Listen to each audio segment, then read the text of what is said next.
평안하세요. 오늘도 주님께서 우리에게 허락하신 참 좋은 한날입니다.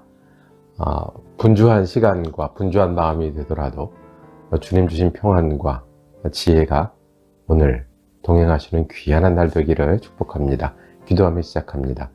사랑과 은혜가 많으셔서 우리의 사정을 헤아리시며 우리의 마음을 꿰뚫으시는 아버지 하나님, 그 가운데 은혜를 부으시고 사랑으로 인도하시는 하나님께 감사를 드립니다. 오늘도 하나님의 살아계심을 의지하여 하루를 지내기를 원합니다.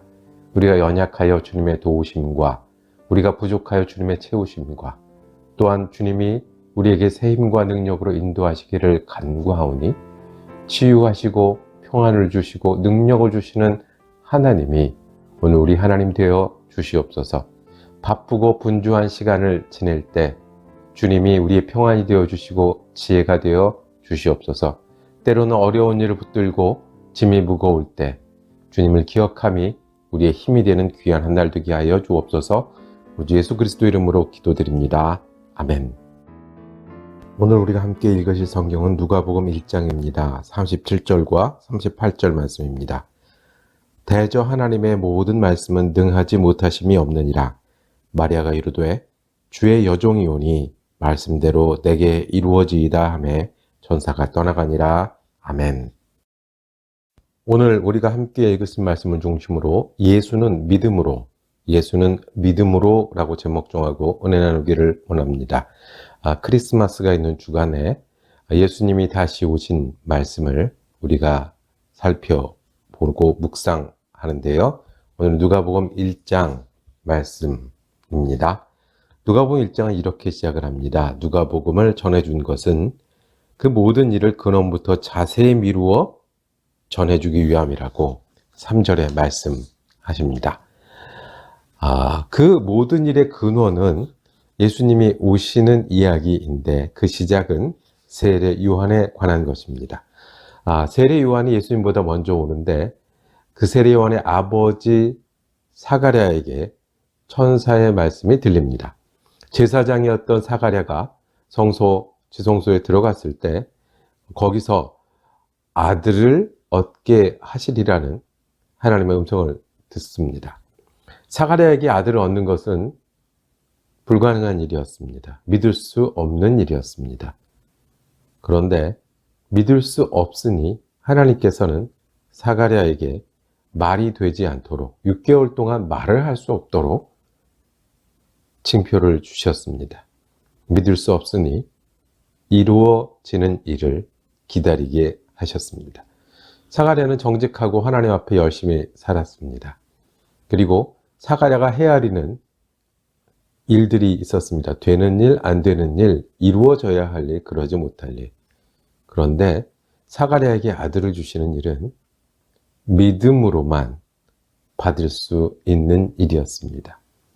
사람들이 이상하게 여겼고 사가랴도 이해할 수 없었지만 이해를 넘어서 믿음으로 사가랴는 세례 요한을 기다리는 사람이 되었습니다. 마리아에게도 하나님께서는 믿을 수밖에 없는 일들, 헤아리거나 생각하거나 또 기대할 수 없는 일들을 행하심으로 예수를 보내주셨습니다. 천사가 마리아에게 전한 소식은 네가 잉태할 것이라는 겁니다. 아들을 낳을 것입니다. 아들의 이름이 예수, 즉 구원자라는 겁니다. 그리고 그 구원자는 기다리던 메시아가 되실 거라는 겁니다. 하나님의 사람 메시아가 자신에게 온다는 말은 알지 못하는 일입니다. 예상할 수 없었던 일입니다. 그리고 원하지도 못하는 일입니다. 그래서 어떻게 이런 일이 일어날 수 있겠습니까? 그럼에도 주님은 말씀하십니다. 오늘 말씀하신 것처럼 하나님의 말씀은 능하지 못하심이 없느니라. 마리아는 이해할 수 없었고 알지도 못했고 그리고 원하지도 않았지만 주님의 여종이오니 이루어집니다라는 순종의 믿음을 보여줍니다. 사가랴도 이해할 수 없었지만 하나님은 이것이 이해하는 일이 아니라 믿는 일임을 벙어리가 되어 말을 못하게 하는 기간을 두심으로 믿고 의지하게 하셨습니다. 마리아에게도 알고 이해하고 원하는 것이 아니라 믿고 이해하게 하셨습니다. 이것이 근원부터 따진 예수님의 오심이십니다. 예수님은 우리 믿음 가운데 오십니다. 크리스마스가 우리에게 오신 기쁨이 됩니다. 우리가 예수가 오신 것을 믿을 때 가능합니다. 크리스마스가 우리를 다르게 살게 하십니다. 영생을 바라보게 하시고 이 땅에 사는 동안 자녀로 살게 하십니다. 예수를 믿을 때 가능한 일입니다. 주님이 사랑하시되 우리에게 오셔서 같이 사실 만큼 사랑하신다는 헤아릴 수도 기대할 수도 그리고 원하지도 못할 때에 이미 우리에게 보여진 사랑은 믿음으로 가능합니다. 그래서 믿음은 예수가 오신 일이 기쁨이 되는 것은 열심히 공부한다고 다 되지는 않습니다. 결정하고 따른다고 다 되지는 않습니다. 내가 의지를 가지고 원칙을 가지고 그것을 지킨다고 다 되지는 않습니다. 주님은 우리가 믿을 때에 우리에게 오신 것을 볼 수 있는 눈을 주십니다. 우리가 믿을 때 우리 가운데 거하시는 주님과 함께 살아갈 수 있습니다. 우리가 믿을 때에 하나님의 말씀은 이루십니다. 우리가 아니어도 주님은 오십니다. 우리가 모르고 있어도 주님은 일하십니다. 그리고 우리가 거부해도 하나님 우리를 사랑하시고 구원을 이루십니다. 그런데 그것이 기쁨이 되고 능력이 되고 새 삶이 되는 것은 우리의 믿음 속에서 그렇게 됩니다. 마치 내 발밑에 큰 보석이 묻혀 있다고 하면 내가 알지 못하고 기대하지 못하고 원치 않아도 그 보석은 거기 있습니다. 그 보석이 내 기쁨이 되고 능력이 되는 것은 그 보석을 꺼내어 닫고 소중히 여길 때일 겁니다. 주님은 우리가 믿을 때에 우리의 기쁨이 되어 오십니다.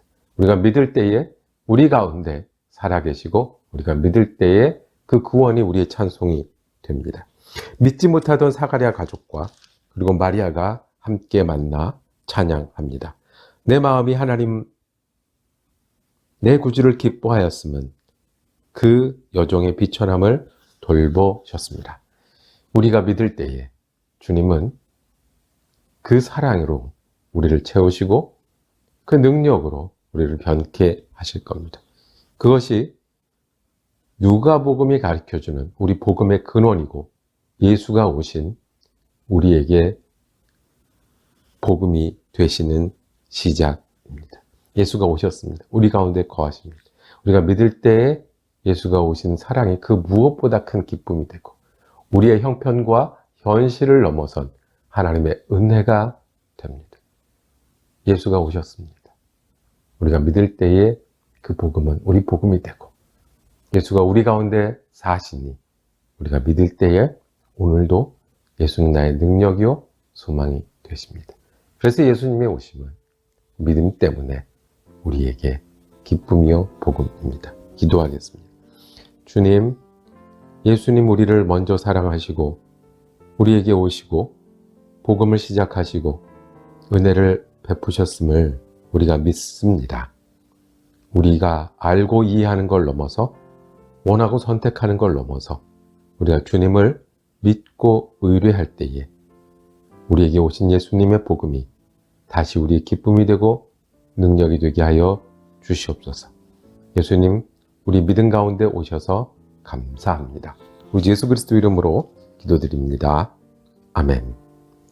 말씀 묵상 함께 할 수 있어서 감사합니다. 내일은 누가복음 2장 말씀 묵상하겠습니다. 은혜로운 날 되시기를 축복합니다.